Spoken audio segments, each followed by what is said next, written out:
Good afternoon.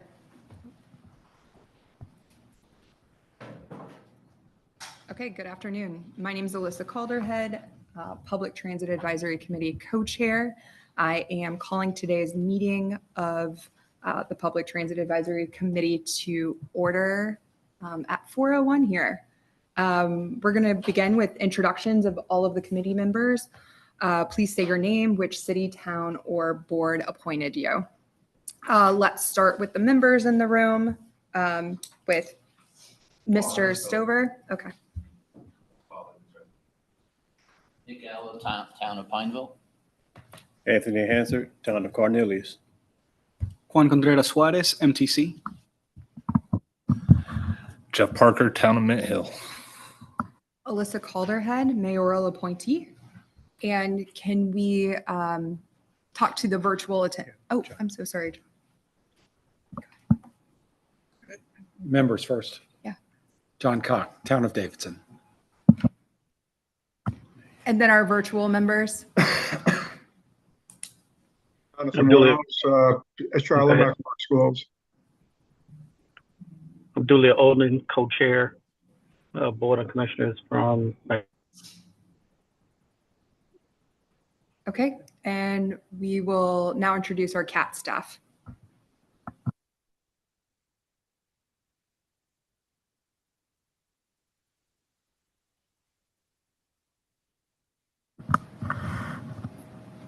Eric Osnes, safety and security. Elizabeth Pursuti, Chief Administrative Officer. Brent Cagle, interim CEO.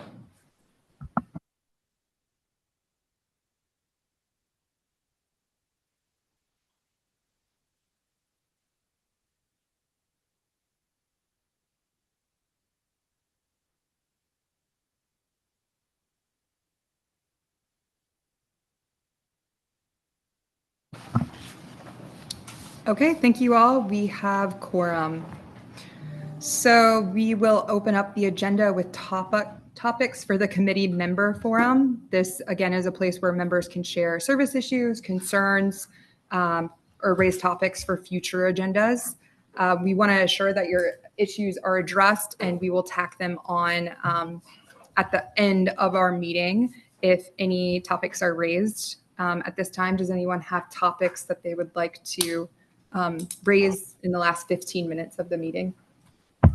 Yeah, Anthony Hansard, town of Cornelius. Yeah, I one of our parking rides, I want to talk about some improvements needed out there.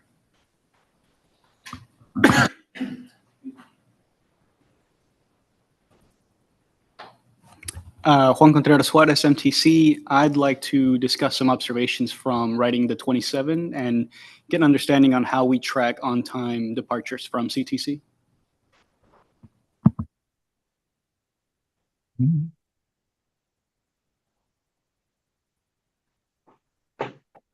Any additional issues? Yeah, Rob Hellman online. We'll share a memo that I received regarding anti-displacement and wanted to I'll share that memo. Rob, sorry to interrupt. Could you turn your volume up a little bit? Or I don't know that I can turn my volume up. I guess I can yell a little louder. I'm not as sure that I don't have a microphone. Let me just, I will see what I can do. But did you get the gist of what I was getting at? Guess not.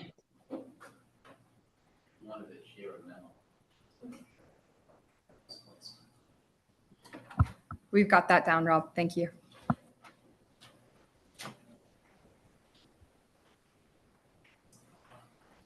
Okay, we will ensure there's ample time to address those 3 issues at the back end of this meeting. Thank you. We'll move on to approval of the September 10th meeting summary. Everyone should have received and had opportunity to review. Are there questions? If not, can I get a motion to approve the September 10th meeting summary? Jeff Parker, town of Mint Hill, motion to approve. Second. Anthony Hansard, town of Cornelius. Any discussion? raise your hands if all in favor.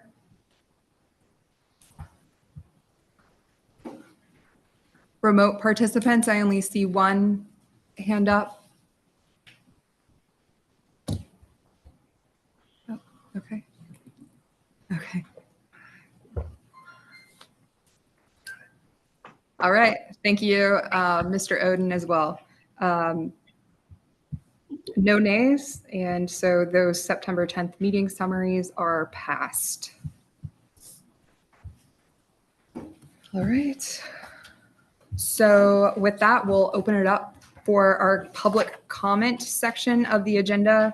We have a couple of speakers with us tonight who are signed up. When I call your name, please head up to the podium. You'll have 3 minutes to speak. And when you hear the timer, please conclude your comments. I don't think the speakers actually here. Okay.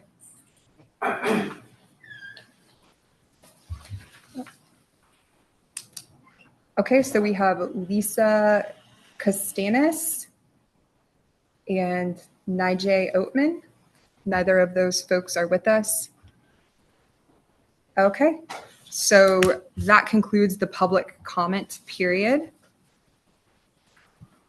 And we'll move on to the MTC updates. The written report is included in your packet in front of you. For the watching public, the report will be posted along with all other meeting materials by the end of the week on the CATS website. At this time, we'll open it up for questions or concerns on this report.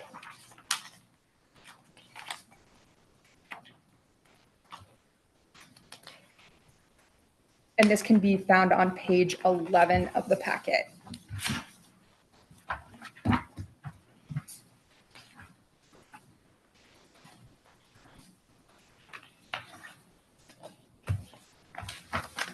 And without any questions or comments, we'll move on to the agenda items this afternoon.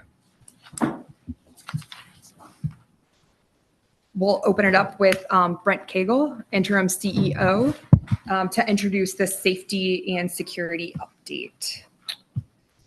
Yes, thank you, members of PTAC and Ms. Calderhead. We're happy to be here this afternoon with you. I will turn it over directly to Eric Osnes. Eric is going to speak about the Agency Safety Plan, or ASP. This is a required document that CATS has.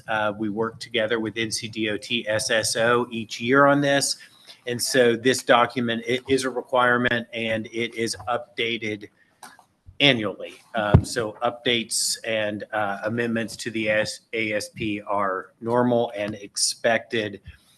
This will be version 5, and I believe this will be its 5th year in existence. So again, this is a routine part of the process as we work together with NCDOT. With that, I'll give it over to Mr. Osnes. Thank you, sir.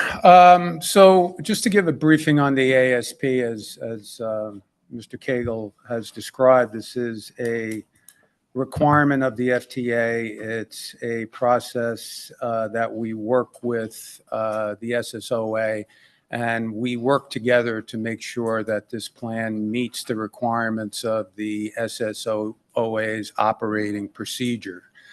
I'd like to give a little briefing, a little background as to what this document is all about, because it is a little different than a typical compliance plan. The ASP is about having a framework. It's our playbook, I'd like to say.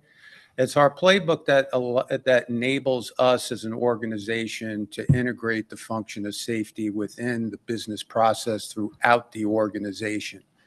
It's a little bit, like I said, it's a little bit different than a typical compliance-based document where we may be developing something that the regulatory agencies are asking us to comply with, and we're providing resources to comply with that document. It's different. This document is different because it outlines the elements necessary to integrate the function of safety, as I said, to all of the business processes. If you ever worked with ISO, if you ever worked with ANSI standards, if you ever dealt with Deming principles, it describes a plan, do, check, act framework. If you break it down into some key component elements, you're looking at management accountability, you're looking at employee participation. How do we evaluate ourselves? How do we evaluate risk? How do we implement all this? And how do we actually come back and review what we have implemented to determine whether or not it's meeting a desired effect?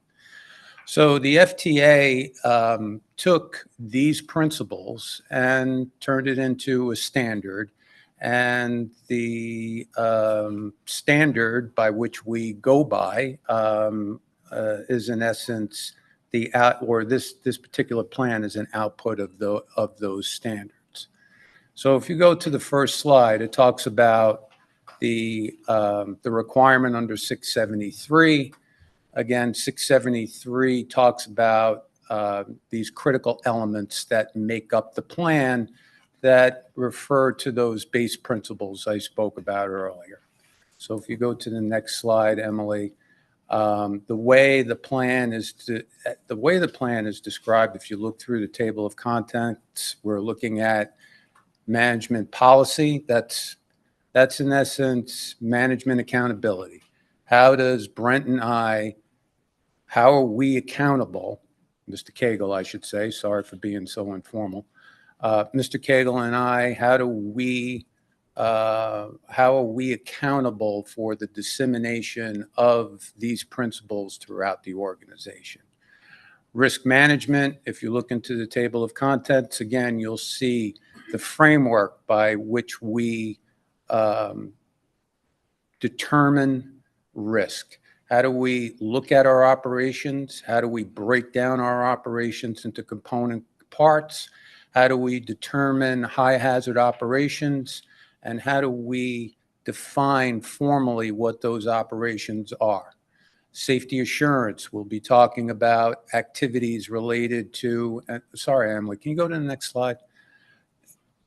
Safety assurance, we'll be talking about how employees participate through training. How do we evaluate through inspections? How do we document? How do we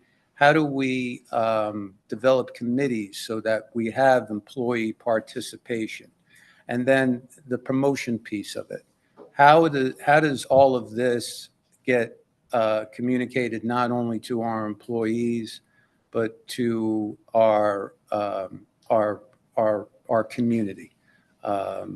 Ridership, how do we promote the functions of safety within our ridership? So every year, we work with our SOA partnerships to make sure all of these critical elements are represented and that their operating procedures are also represented into these four critical elements, again, which goes back to the FTA, which defines how this particular policy should be represented. Next slide. So if we're looking at the changes that have occurred and how it's reflected in this document, I would say that the largest change, the most represented change, has to do with roadway worker protection. Last year, there was a standard that was passed by the FTA. The FTA said by the end of this year, we need to implement changes the way on how we protect road workers on the track. It's in essence giving us guidelines.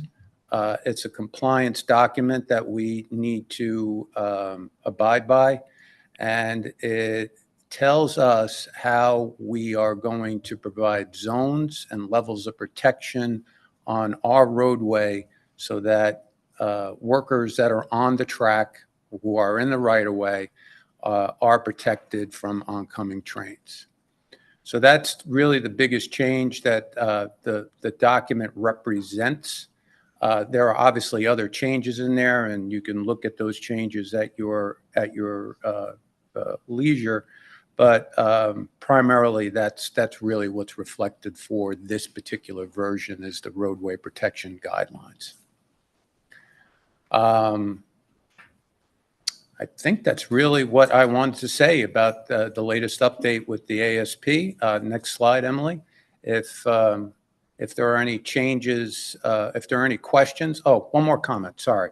For future state 2025, being a relative new person to the organization, my goal for 2025 is to make sure that this plan is being disseminated not only within the rail, but on the bus side of the house. We need to make sure that we're looking at our world from one set of principles, and that that set of principles is equitably disseminated both in the rail and on the bus side of the house. So my goal for 225 is 226 is to make sure that what we're saying within this document is truly represented throughout the organization. And that's what I have. So unless there's any The questions. last thing I'll point out to everyone is we work extensively with the North Carolina DOT SSO. That is our state safety office. They provide safety oversight, particularly to rail. So we work extensively with the SSO to develop this document to ensure that it is meeting all FTA standards and following guidelines. The draft ASP that was emailed out has been approved conditionally by the SSO, and our next step with this document will be seeking approval of the ASP Revision 5 before the MTC on October 22nd.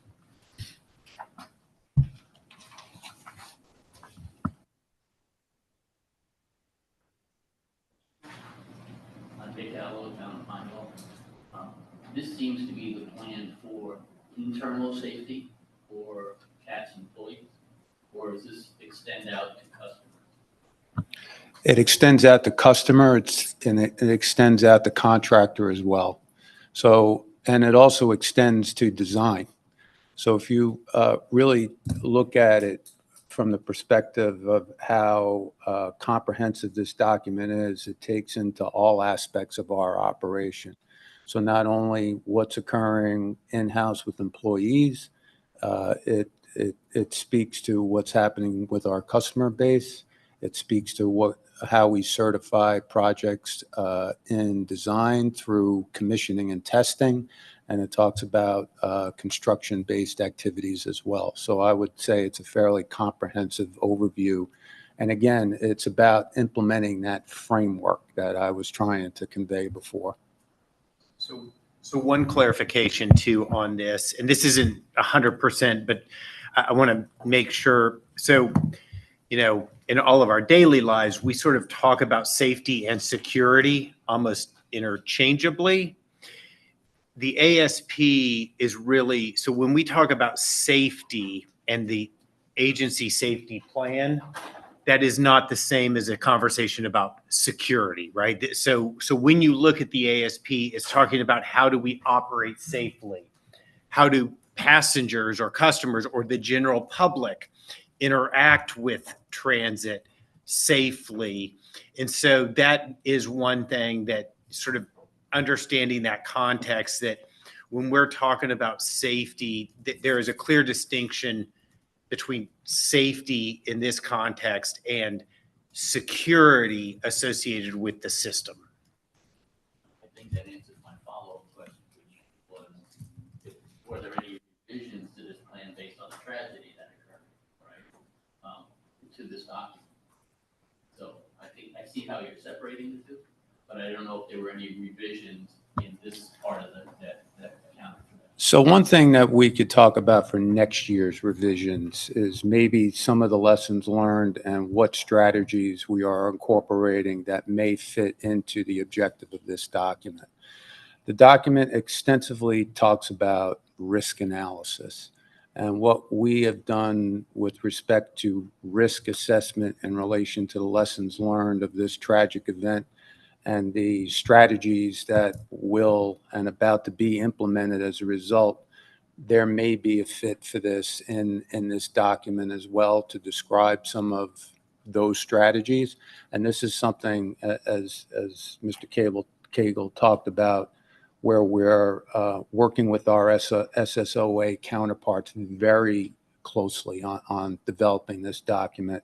And they may want us to reflect some of that. As part of our FTA review, so we're sort of in this odd spot timing wise where we need to update the ASP associated with the known changes, especially the RWP. And generally you update the ASP every year based on things that change with the FTA or guidance. We may, but you can update it as often as needed. And so we may be in a position where this gets approved. And then, as Mr. Osnes said, we continue to work with the FTA in light of August 22nd. And there could be a revision sooner than 1 year down the road. Nichelle Dunlap Thompson, Mecklenburg County. Thank you so much for this presentation. My question is, do we have, and I know this is maybe premature, but are there measurable benchmarks that we will be able to determine the success of this plan, and will that be shared? And then my second question is, with these implementations, I know that you said that it is relevant to customer, and for me, of course, I'm talking about community, but because it was not or is not lined out in here specifically, does that mean that that won't be measured, or that'll be case by case implementation as needed? I'm just trying to get an understanding on how we're able to track the success of this as well as inclusion. So I'll do my best to try to address that question, and it's a good question. So the plan itself under the SSOA requirements is that we audit every aspect of the plan, and that schedule for auditing is within a 3-year period. So every section of the plan gets audited to make a determination on whether there's a level of success in relation to the requirements of that section. We are currently finishing the 3-year audit cycle. I believe that we are on our last section of what we agreed to audit with our SSOA counterparts. And as of this time, we have been able to provide data that indicates that the plan is being executed in the manner in which it was designed. There also are, if you get into the plan, there are 14 points, there are 14 metrics that are embedded into the document, and that there are goals associated with those metrics within the document. It's based on NTD data. That's a requirement that we submit on a monthly basis to our FTA counterparts. So I would suggest, and if I answered your question correctly, between the internal audit requirements as well as the 14-point metric requirements that are embedded into the plan, it gives us a good indication on whether it's providing for the desired effect. Thank you.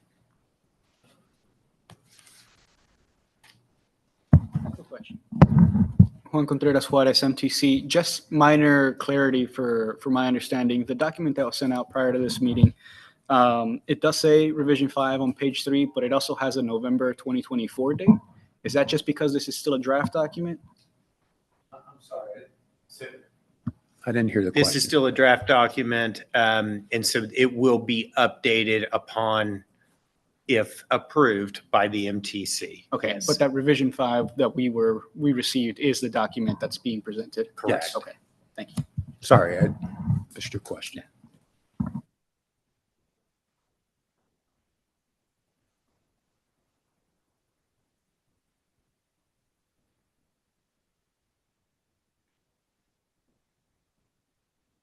All right, silence implies consent.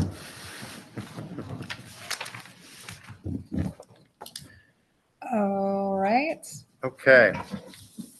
Would you like me to introduce? or Yeah, okay. please. All right, we will move on. Mr. Lawrence and Mr. Jones are going to, we know that there was some questions about our bus stop improvement strategy at previous meetings. So Mr. Lawrence and Mr. Jones are here to talk to you about the strategy around bus stop improvements. Thank you, Mr. Cagle. So good evening, everyone. So Bruce Jones here, Manager of Service Planning, presented to you all earlier this summer about our overall process for service planning. We had on that agenda bus stops, but we didn't get to dive into that a little bit deeper. So I wanted to do that tonight, just to give you an update as far as our overall process for making improvements to bus stops, and then also give you a sense of where we're headed in the future with some of those installs. You can go to the next one. So we've been doing a lot of work over the past 5 years to sort of frame up what we want to do, or what we want to accomplish, I should say, with bus stops. We always envision it as the front door to our agency. And so we've heard often from our customers that there's a desire for us to enhance that experience. And so with that, about 2020, we started the Envision My Ride bus priority study. That built off of the city's overall ADA transition plan. And so with that effort, we did an assessment of all of our bus stops to identify how we can bring them into compliance from an ADA standpoint.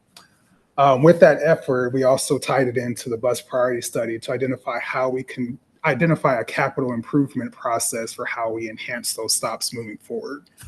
So rolling out additional shelters, additional amenities in that list, and then also what we call mobility hubs as a part of that package as well. So that was all in that 2022 study.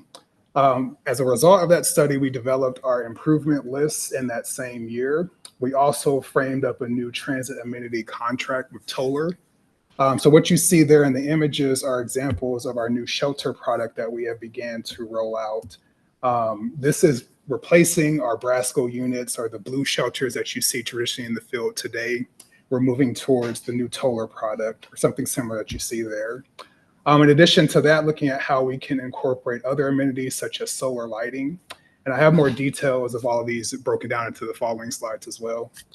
Looking at how we can also, from a policy standpoint, roll out some of these improvements. So in 2023, we updated our transit service guidelines through MTC.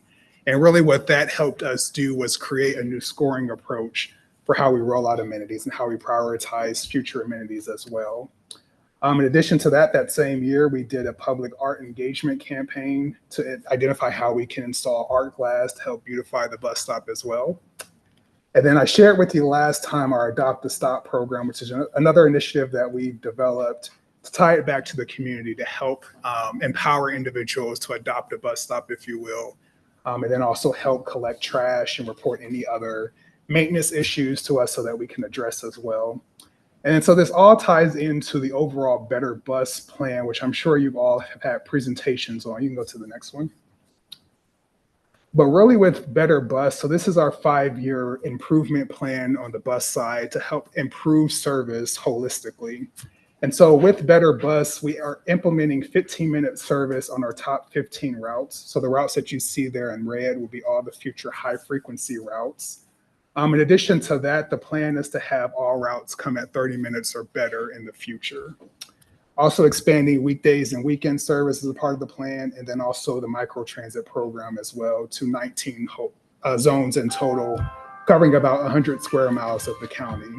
So this is a very comprehensive plan, but really the big component of it, I would say as well, is the bus stop side of things. So if you go to the next slide.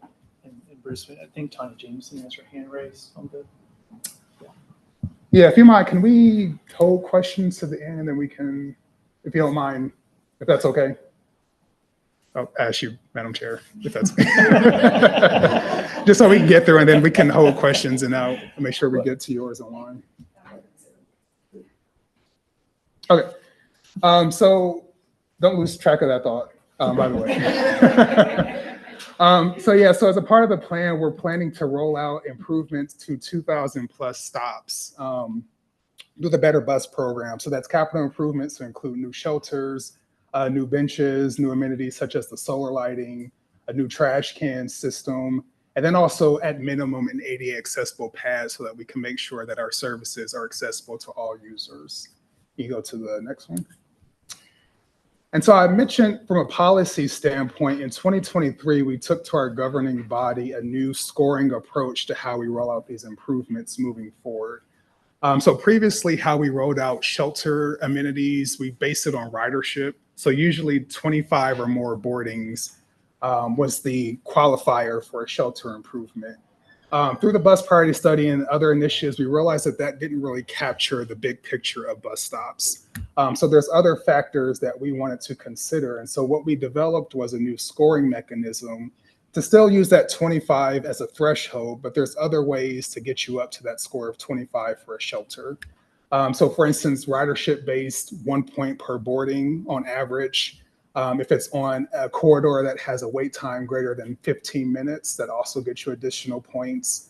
If it's serving some of our equity populations, human service facilities, major activity centers such as employers, shopping centers, et cetera, that also gets you additional points. And so it's easier for individual stops to get up to that threshold to be able to install additional amenities. And so at the bottom there, you can see what the minimum score for our stops are. So at minimum, all stops, the goal is to have an ADA accessible pad. Where feasible, there are some conditions where we don't have sidewalk connections. We do not construct sidewalks, so that makes it a little challenging in that space. But at minimum, the standard, if we do have sidewalk connection, is to have a minimum ADA accessible pad and then building up to the bench and shelter from there. There are also other factors that we consider with this. So as we started to go through this list, we identified a set of near-term bus stop improvements from a capital standpoint, and I'll go through some of those initial improvements in a couple of slides here shortly. But really what we wanted to do was take this scoring mechanism and then apply it to every stop system-wide. And as we began to identify priorities for the near-term investments, we really wanted to focus on stops that met that criteria but didn't currently have amenities. We also based that off of customer requests. So individuals that have made a request for a shelter and amenity, we took that into consideration as well. Looking at our service area distribution, so making sure that we are spreading improvements throughout our region so that we're not just focused on specific corridors or areas. And then also looking at the overall complexity of implementation. So trying to identify where we can get those quick and easy solutions implemented. And then also focusing on some of those more complex stops, which I have a slide that goes in detail about that here shortly as well. You go to the next one. I mentioned public art. So in 2023, we really wanted to identify a way to help beautify the bus stop as well. And so we worked with the public during that time frame to host a public engagement campaign around shelter art glass and installation with that. And so with that, we identified 2 solutions for our 10-foot shelter and our 15-foot shelter models that you see there in the image. So with that, we'll have a single art glass component installed in the 10-foot shelter. And then for the 15-foot shelter, the 2 middle glass components will feature art glass installations as well. So we worked with this process in 2023. The reason why we wanted to go with this unified approach is from a replacement standpoint. If there's any damage, if any of the glass cracks or breaks, it's easier for us from a maintenance standpoint to replace that and swap that out. So we really wanted to simplify that process. We held an engagement campaign in 2023 where we shared these designs, got public feedback, and then we used that to finalize the designs. And the plan is to start with this next batch that we have in fall 2025 to begin installing those units at our new shelters that we roll out.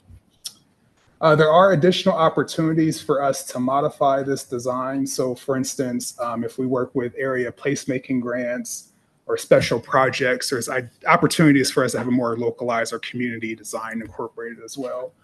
We've done something similar in the past for the Beatties Ford community. And I believe also for the Sprinter project on Wilkinson Boulevard as well, where there was custom design art glass. So there's still opportunities for that.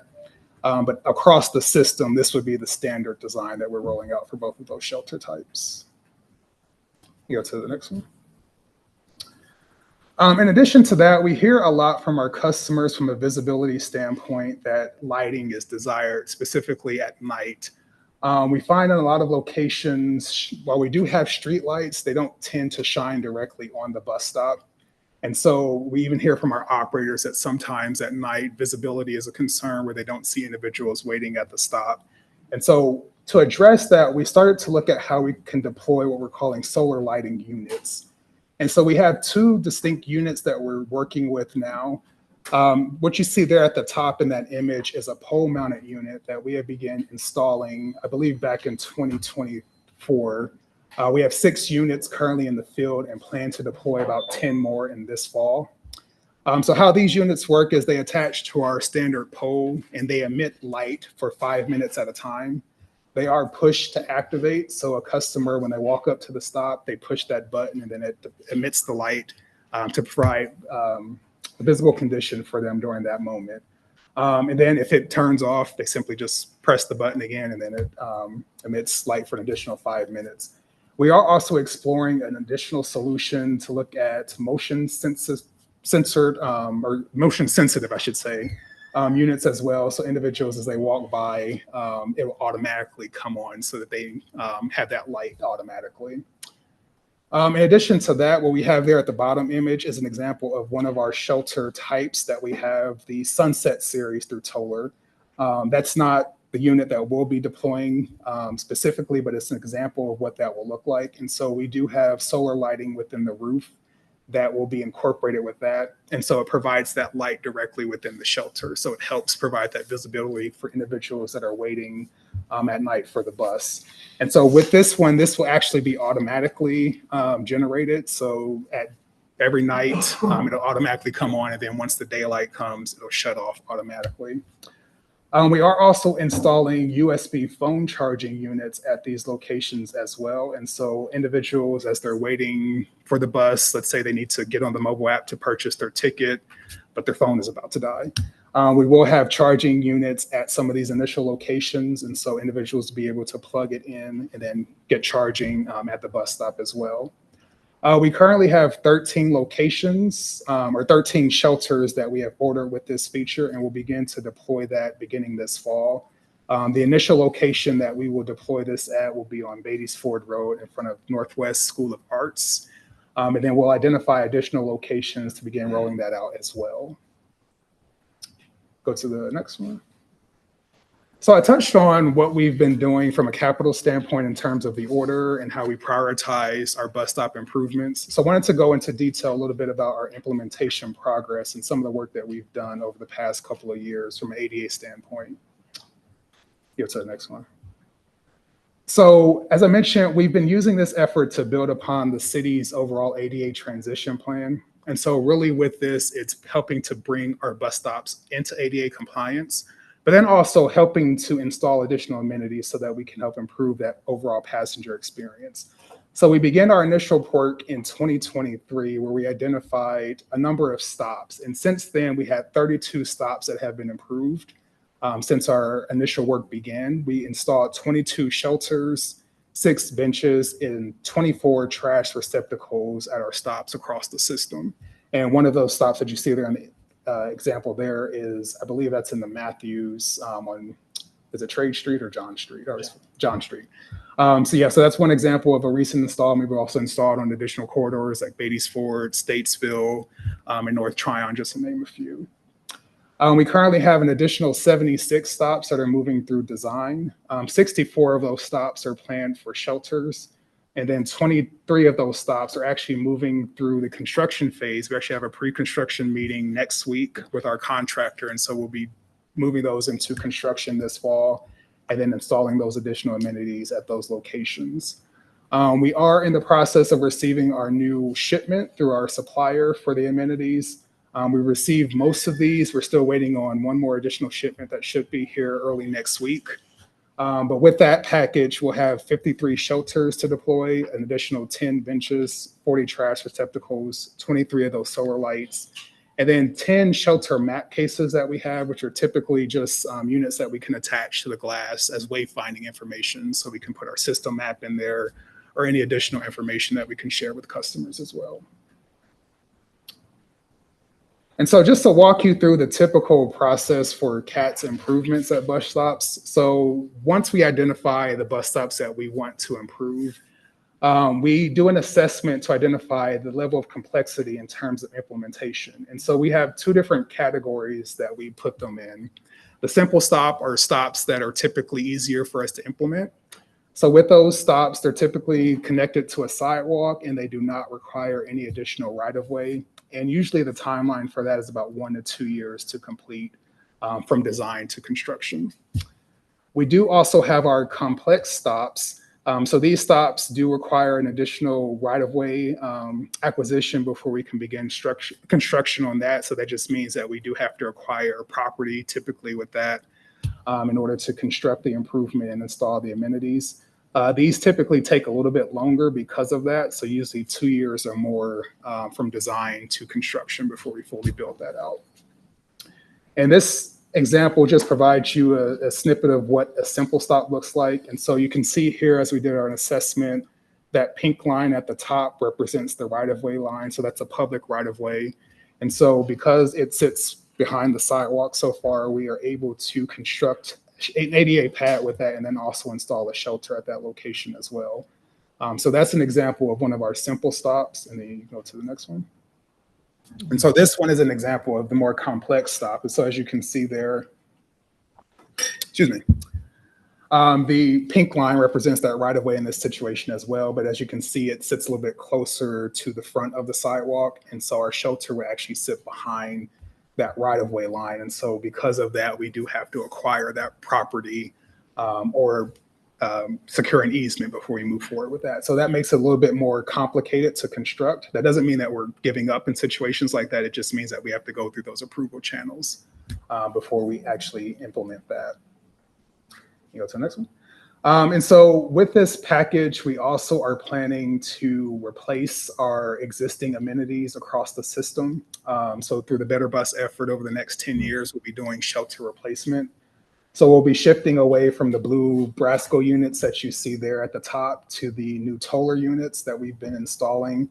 And then similar for, I believe that's a Barco bench, we'll be moving to the new Toller product, replacing those as well.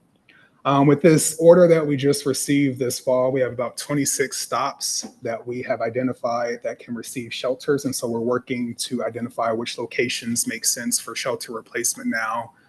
Doing an assessment of conditions, so shelters where maybe they're an older condition or maybe require some love, for lack of better terms. Looking to identify locations like that so that we can begin that shelter replacement. And then the same thing with the benches. We have about 9 that we can replace as well. And so, as I mentioned, we're working to prioritize that. We do want to also factor in ADA improvements. So any work that we are planning to do from a replacement standpoint, at the same time, we do want to make the ADA correction as well, just to make sure that we are bringing that into compliance. You go to the next one.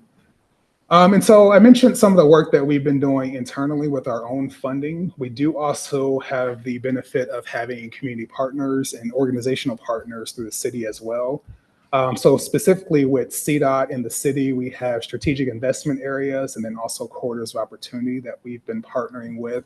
And so really with these efforts, as they begin to incorporate roadway improvements, we have also identified a level of bus stop improvements that we would like to make as well. And so as a part of that program, as they do the sidewalk improvements, we're tying in our shelter improvements, our bus stop improvements with that as well. And so that helps streamline that process. There's also other grant opportunities through CRTPO and the RAISE grant. The example there that you see there is the Sugar Creek RAISE grant that we received. And so with this, we received funding to do a level of improvements on Sugar Creek. So it include what we're calling mobility hubs or enhanced shelters along that corridor. And then also looking to do, I believe there's a multi-use path that will be incorporated in that. And then other components too. And really it's designed to set us up so that we can have a future Sugar Creek route on that corridor, but then also tie in the planned microtransit zone that we have for the community as well. So we'll connect to those mobility hubs through this project. We also receive a number of requests through land development So anytime a new development comes online, we'll do a review internally with the city to identify level of improvement that we would like through that project. And so we get that incorporated as well. And then, of course, other construction projects through the state and any other streetscapes projects through CDOT and other entities as well. We partner with them to incorporate bus stop improvements. And so this is an example of a land development project that we are recently, or was recently installed. It's still in the construction phase, but this one is actually on Statesville in Whittington. And was it Robert on the line? So I believe this came up last time. You had a question about this stop in particular at Statesville and Whittington. And so we did submit a request through a land development project to have a bus shelter installed. And so this has been completed. They're still doing construction work, as you can see there in the bottom image. But once this project is fully built out, we will adjust the location of that stop by shifting it down about 179 feet to this new location. But it will include a shelter and then also a bike rack, an ADA accessible pad as well. And so we come into a lot of situations like this where the development may not line up exactly where our bus stop is, but because it's an easy win for us, we do make that adjustment so that we'll just maneuver our bus stop or shift it down a little bit so it lines up with that development. We do take in, of course, consideration in terms of how far we're moving it. So if it's, let's say it was 1,000 feet, we would, of course, not move the existing bus stop that far. But typically, if it lines up pretty close to where our existing bus stop is, we'll ask for an improvement through the land development process as well. You can go to the next one. So some of the Mr. Jones, in the interest of time, I want us to take a beat before we drop into the other initiatives and check in with the committee and open it up for discussion and questions. We've covered a lot of information thus far, and I don't know about y'all, but I'm fairly familiar with Adopt a Stop, et cetera. So I want to get back to the meat and potatoes and hand it over to my committee members and drop into for some questions here. Yeah, for sure. Sister Tanya was first. Wait. She's on Sister Tanya Jameson. Oh. Hey, Tanya Jameson, committee member. I actually did have a question about Adopt a Spot. I was sharing some information about it today on a community call, and the question was, do you all provide any like materials or anything to help people with the Adopt a Stop, or is it just you bring your own stuff? Yeah, so we actually partner with the City of Charlotte's initiative, Keep Charlotte Beautiful. So they also operate the Adopt a Street program. And so this is in partnership with that effort. But to answer your question, so we were lucky to partner with them to also receive donated materials. So in terms of collecting, I believe they provide the grabbers, they provide gloves, and other materials to help you collect trash as well. So similar to what they do for the Adopt a Street program, we provide the same resources for the Adopt a Stop initiative as well. Okay, thank you so much. Mm-hmm. Yeah. No pressure. Yeah. Anthony Hanson, Talon Cornelius. So I think it was really great to have these shelters in place. I think one of my observations is the fact that all of them are like a military gray, and they kind of do blend into the background, and they're new. So I can imagine over time, they really probably will start to blend into the background. Is there anything like reflectors or something that you could actually put on them so that it's easier to spot, especially at night? Mm-hmm. I think those lights would actually help. But I think if some color is there to easily identify the bus stop, that would be good, one. And then two, the other thing is around those lights that you have to manually push activate. Mm-hmm. And I think you mentioned the fact that you're looking into sensor. So do you actually have the push ones out in existence now? Because I would imagine from a cost standpoint, the best thing would be the sensor so people won't have to keep pushing the button. Yeah, so we currently have, to answer your first question, we can look into if there's any maybe reflective coating or anything that our vendors offers that will help visibility. But excellent point for that. Your second question, in terms of the lights, so we identified the push to activate based on feedback that we got initially from CDOT.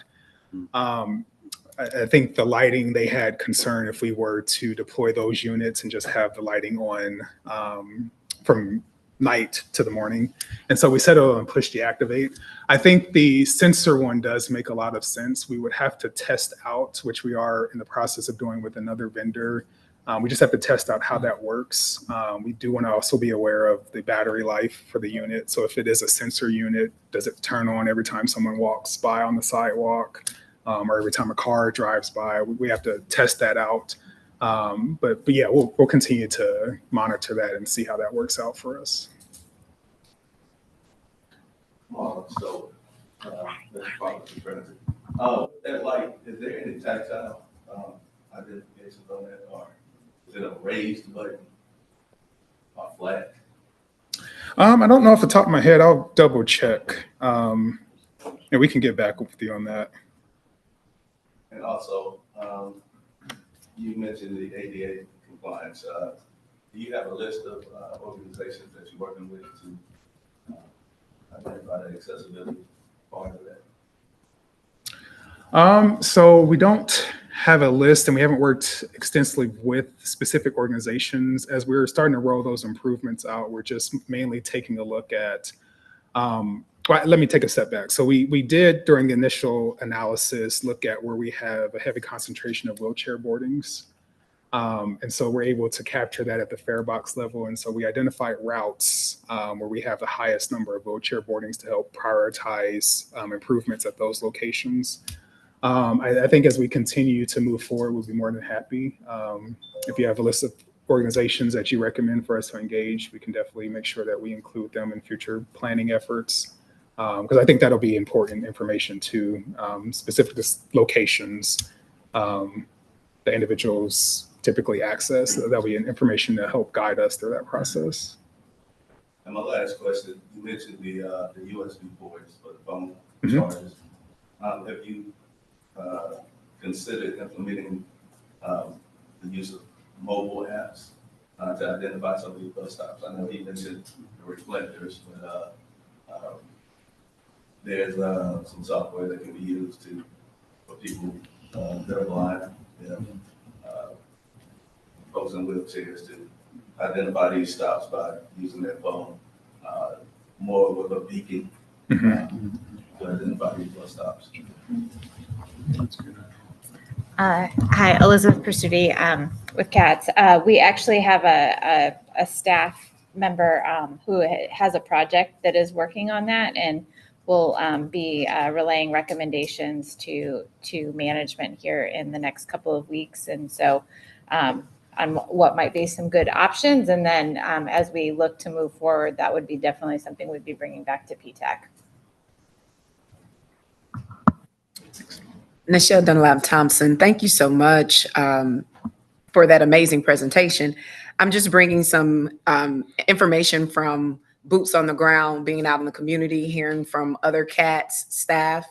There is, I'm not sure exactly how many, there's some shelters, some stops that are on Beatties Ford Road that I think, and forgive me for not having the correct language. I know we've got the benches, and then you have just the one-seaters. They're like the round blue, just one-seaters. Semi-seats. Okay, so what has been told to me is that unfortunately there seems to be some residents that are somewhat, I guess, staying a bit too long on those shelters. And so they've asked that the benches be replaced with those to prevent some of the litter and other, things that may be occurring because of folks long standing. So that was just something that I heard that I would, offer up in this space. Thank you so much. I yield.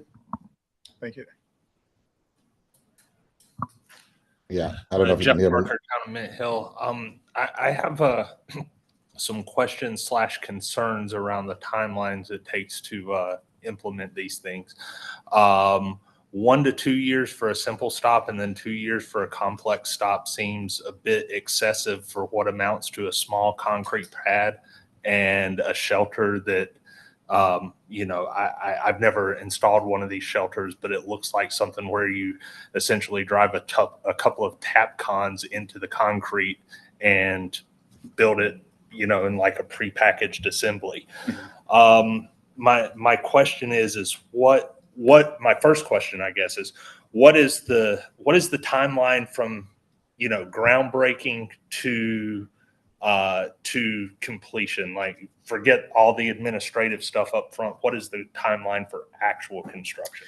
Yeah, it's pretty quick once we can actually get the construction crew out to install. So I believe, just go for example, it was about a 1 to a month and a half process for the last batch of improvements. Once the concrete was poured and installed, we do have to reserve time for, they call it curing. Right. And so it took about maybe 2 weeks after that. And then we went back and installed the amenities. So typically about a month to a month and a half once we actually get it to the place of construction for concrete work. So there's a year to Well, I a think year and with 11 that, months. Mr. Parker, if I could just, one thing to keep in mind too, each of these, some stops can be on state rights of way. And so with anything, kind of amenity, a bench or a shelter has to go through an encroachment process. And so we would have to go, those designs have to be done to their standards and then submitted to them for review and through approval. And so I think what Bruce is demonstrating is the maximum time for that. It doesn't mean they can't happen sooner, but some stops take longer. Some stops, if it's just a simple ADA enhancement to regrade or improve the slope of the pad, then we can install the shelter. It's just, I think, he's showing worst case scenario on some of those. Okay, and many of ours, where we have a lot of state roads, that does require quite a bit of approval for that as well. Yeah, my point to all this is I don't imagine the construction time itself takes that long. So I'm wondering if there's efficiencies that can be found in the administrative process, because the administrative process is also a cost in and of itself. And, you know, with budgets being tight and that kind of stuff, are there any sort of places we can identify cost efficiencies there? So we can always look for efficiencies. Many of the administrative processes are not dictated or controlled by CATS or even the city. And so we follow the same administrative process that everyone else has because NCDOT or others or the county dictate those. And so agreed, pouring concrete itself is not an incredibly time-consuming task. Having plans reviewed and permits and going through all of the processes, and then on the back end, ensuring that the work was completed in compliance with ADA, and all of those things are just as important, but they take time for us to complete. But those are, when we say administrative, we don't mean that, you know, that's how long it takes for Jason to send a piece of paper to me to sign. That's how long it takes to go through the entire permitting process as well as the inspection process after it's complete. And again, sometimes they may go faster, but quite frankly, sometimes they may go longer, depending on the circumstances and the complexity of the project, especially if we have to get into right-of-way acquisition or land acquisition, because that can also lead to eminent domain and other kinds of things and negotiating. But again, you know, some of these can move faster, but many of them, you know, we have to go through the same process that any builder, you know, would have to go through. Right, and I get that, but I mean, I get it in the abstract level. In you know, in reality, watching like million square foot warehouses go up in the same time, you know, that's kind of, and they have to go through the exact same processes that you're talking about. They have to go through acquiring right of way, eminent domain, they are acquiring land, all that stuff, pouring millions of of cubic meters of concrete, erecting warehouses on top of it, and thinking that, you know, a Walmart distribution center can be built in about the same time as a bus shelter just seems kind of odd to me. Again, I don't know that a Walmart distribution center can be built in the same time, when you add in design, permitting, inspections, I mean, I agree with you and I understand what you're saying, and we're always looking for any way that we can speed that calendar. But where we can't speed that calendar is in permitting and processes that we have to go through. I mean, there is no option on that, right? And so again, we agree. Anything and everything we can do to speed that process, we absolutely will, because we know how important these improvements are. It will also be important for us should the voters of Mecklenburg County choose to fund the new tax, to keep finding ways to advance those, because in the new transit system plan, there are more than 2,000 stop improvements that we would be targeting. So again, we will absolutely be looking for and continue looking for efficiencies. I want to, remind everyone that there are processes, whether or not we agree with them or not, that we must go through to permit and all of those kinds of things through these projects. And I will say it gets a little, even though we classify it as a simple stop, as we go into the process and we do field work, it might transition to a complex stop. So to give you an example, there was a stop where we had initially identified as a simple improvement. It was within right of way, but then we found out that the business had an irrigation system. And so as we were going to do the work, of course, we had to resolve that. And so that lengthened the timeline. It'll finally be constructed in this next batch this fall, but that one has been in the works for about 2 years because of that. So yeah, there's a number of factors that come into play with it. Those kinds of things happen. I think there was a stop improvement in Davidson as an example, where it was identified the stop improvement could have jeopardized or created possible issues with a very large established tree, right? And so Davidson planners said to us, we have concerns about that. That delayed the process for sure, because we had to start thinking about how we can better provide that shelter. But I think it ultimately ended up with a good result. But those kinds of things happen frequently as we work with planning departments and other permitting agencies, because again, because we're a countywide function, we may be working with the town planning department as well as we start to think about this on top of Mecklenburg County or NCDOT or others.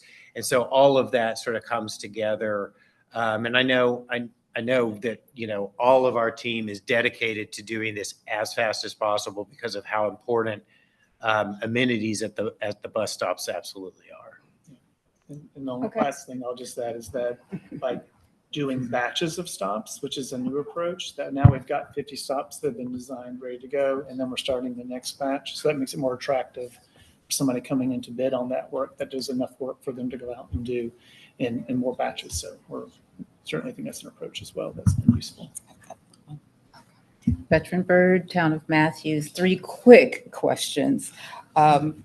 You talked a little bit about refreshing signage. I see it also represented on the next page. Is there a transit-wide initiative to upgrade signage? Because a lot of them, the signs, their stickers are peeling off, the wrong routes are represented, some of them are hanging off the pole. What's up for the outside of Uptown on page 17? What's up for the rest of the? So if it's a safety concern, hang off, that's something we'll replace like right away. But system-wide, looking at stop locations, we're going through a optimization of where the best location of stops are as we look to deploy signal priority. I think there'll be a refresh sometime in the future around overall stop numbering, stop names. At this point in the phase, we're just looking to just replace the signs as needed. I think a larger conversation will happen occur with full system-wide discussions. So it's report a problem on the app? Yeah. Let us know. Okay. You can tell us directly, Ms. Berry. 2 more quick ones. So you mentioned shifting bus stops. There is a bus stop at Johnson and Wales that crosses an unofficial crosswalk. The sidewalk construction is such that pedestrians can cross, but there's no official. So in order to get from Johnson and Wales to the bus stop, we often have to walk, because you don't walk in front of the bus, behind the buses and back down across 4th Street, I think, to get to the bus stop. So I have asked if the driver wouldn't mind just pulling down so the bus does not block the crossing way. And they're saying we cannot pull beyond the stop. We can We look can at that look at it, yeah. location. Absolutely. We'll Okay, take a look at I'll that. get you the last question really quick. I know you've got 64, I think you said, stops that you're looking at for the shelter improvements with the solar lighting. I may have the wrong quantity there. Just curious, do we know if Village Lake and Independence is one of those shelters? We haven't identified, we're still working with our facilities team at the moment to identify a list. They're trying to prioritize locations that where we maybe have some damaged glass or maybe the roof is in bad shape or condition. So we're trying to look at that and help frame up that list, but we can certainly share that when we have a better understanding of where we are with that. Awesome, thank you. I yield. To ensure we have enough time to get to our forum, we're gonna take my question, co-chair, Mr. Hellman, we'll wrap up with you, and then we'll move into our committee forum for the last 15, just so folks. I've got one too, if Oh, you've got time. yeah, we'll ensure you're involved in it as well, John. Okay. A question, that is, not a. Yeah. So let's hop back to the slide deck. Pull up that scoring matrix for me real quick. I'm curious about how often, we're taking a look at that, because that really is, the framework that these timelines are built around, right? So specifically the equity populations, the reliant populations, how often are those surveyed? And are those weighted values ever shifted up or down, depending on the needs as they change? Yeah, so we're actually going through an effort now with through Better Bus to sort of rerun the scoring approach as a part of the bus stop optimization process.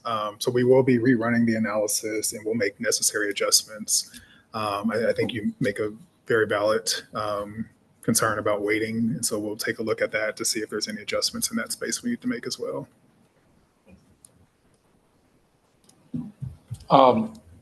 To Mr. Parker's point, would it be appropriate for this committee? I know we could make lots of people in North Carolina very happy if we could get North Carolina DOT to do their permitting and approval process more quickly. So maybe that we could write a letter from this committee to our state legislatures, and then maybe send the same letter to Washington, because I know federal funding makes everything. I've got plenty of issues to address with NCDOT. I would say that we work with our division office for that. I mean, and that process is pretty smooth. I mean, Okay. We've got a well-oiled machine with that. Like, we do the design, they review. It's just taking the steps to do that. I don't think it necessarily slows it down. It's just part of the process. And is it also, for you guys, is it also true that when there's federal funding involved, there's more steps, more approvals, more all the things? Part of the timeline, but I mean, that's, Yes. I mean, a lot of these are locally funded. We do have some that are federal, but from an Is it overall. quicker to do a timeline, locally funded one than a federally funded one? it really depends upon the location. It depends. Yeah. I wouldn't say that I wouldn't say that the federal funding adds a significant amount of time to it, right? The federal funding can make things more Complicated, but it doesn't necessarily change this time frame, because it's really about standards and permitting and those things. And then love the new stops. I was in Columbia, South Carolina yesterday. They're using something similar. Highly visible from the road. I mean, they look great. Yeah. One thing, I know that about 20 years ago, people who sat on this committee advocated for the bike racks at at kind of all stops, I think, or all shelters.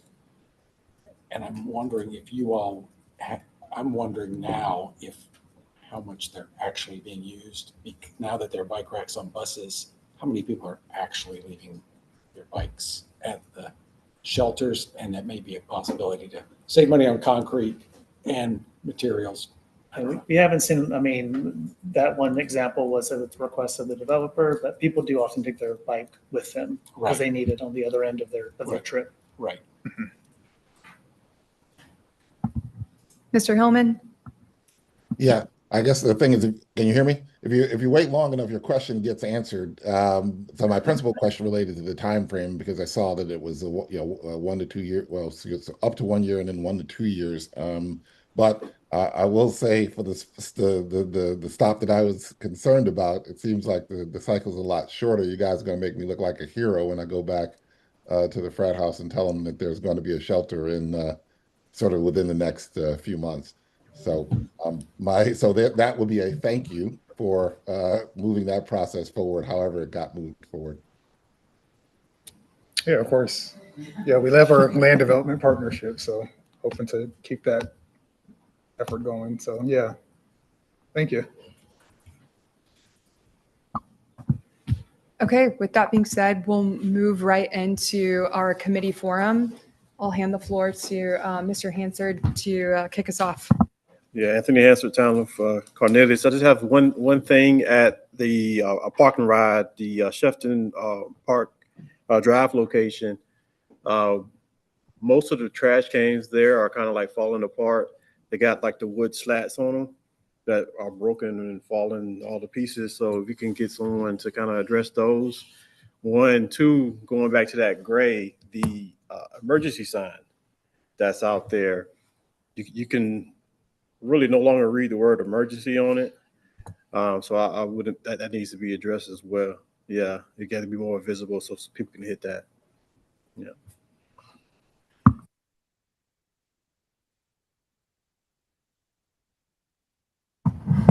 Juan Contreras Juarez, MTC. Yeah, so my point was kind of an observation from writing the 27, and I think it's kind of related to some of the security concerns as well.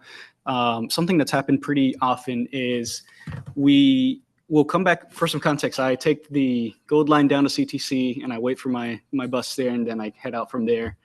And something that happens pretty often is we'll be waiting for the bus to arrive. The bus driver arrives. Sometimes there's an operator change. Sometimes they go for their break and then they come back. And I'm sure there's checks that they have to do when they come back to the bus. Maybe even more so if there's an operator switch, but they come back right when the bus is supposed to take off. And the checks that they have to do kind of puts them over the schedule by 5-6 minutes. And it's not too much, but whenever you have someone who's depending on that bus to get to an appointment or their job, it causes a lot of stress for a lot of us.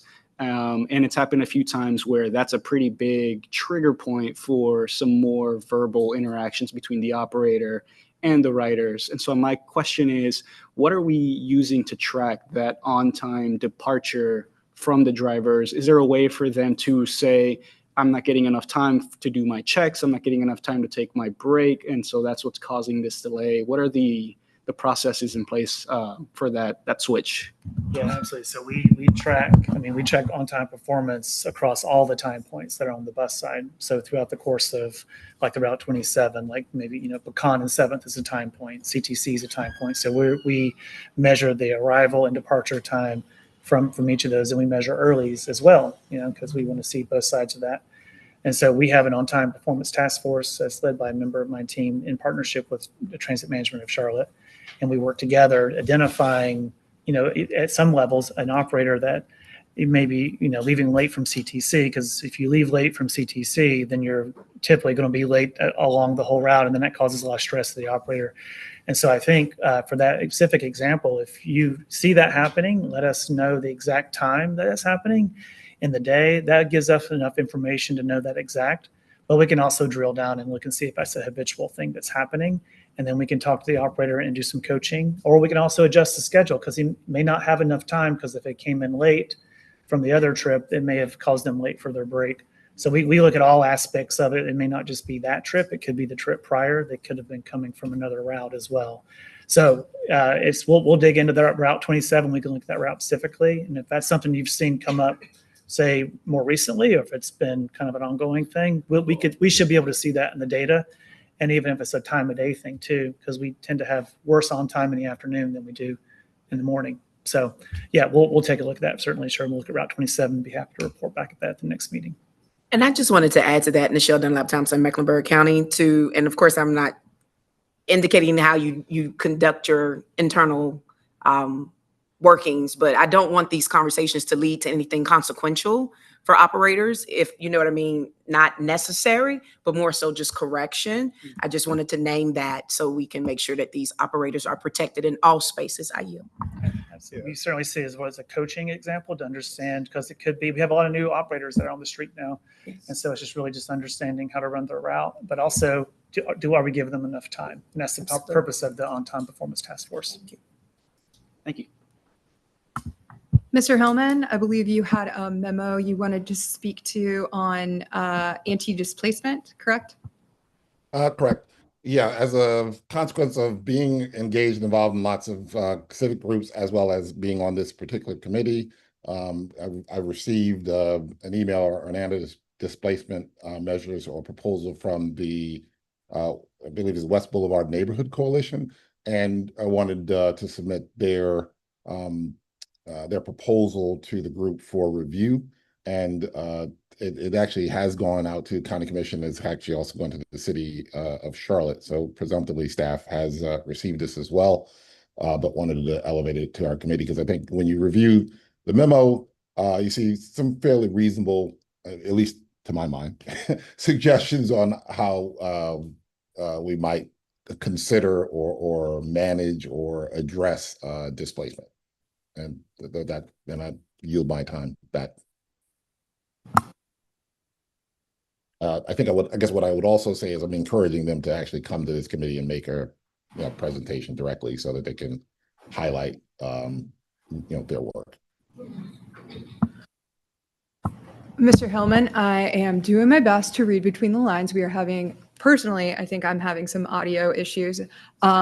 Okay. If he could send them. But I think we've already received your memo since. I'll work with Ms. Coonsey, and we will circulate, and then we'll provide you with a response back, and either we can make this a future agenda item, but we'll come back and bring this to the top of your inbox or have a future discussion about it. And thanks, Mr. Hillman. So with that being said, we do have some additional time. Ms. Betrenberg would like to add one more topic to our committee. If it's all right with everyone, I'd like to give her the time. Briefly again, Betrenberg, Town of Matthews, I wanted to let the committee know that I am seeing markings on the cement around the car eating hole at the Matthews Park and Ride. So I wanted to take a moment to say thank you for at least taking that step forward. It's a good positive sign that we see that the resolution is being worked on. So thank you. Yeah. I think I think that's a great note to end on, unless anyone has additional questions, concerns they'd like to bring up. Otherwise, I'd like y'all to be aware that the next time we'll meet will be Wednesday, November 12th at 4. And I'd like to make a motion to adjourn. So can I get a second? Seconded. Okay, thank you. Meeting is adjourned. Thanks, virtual attendees.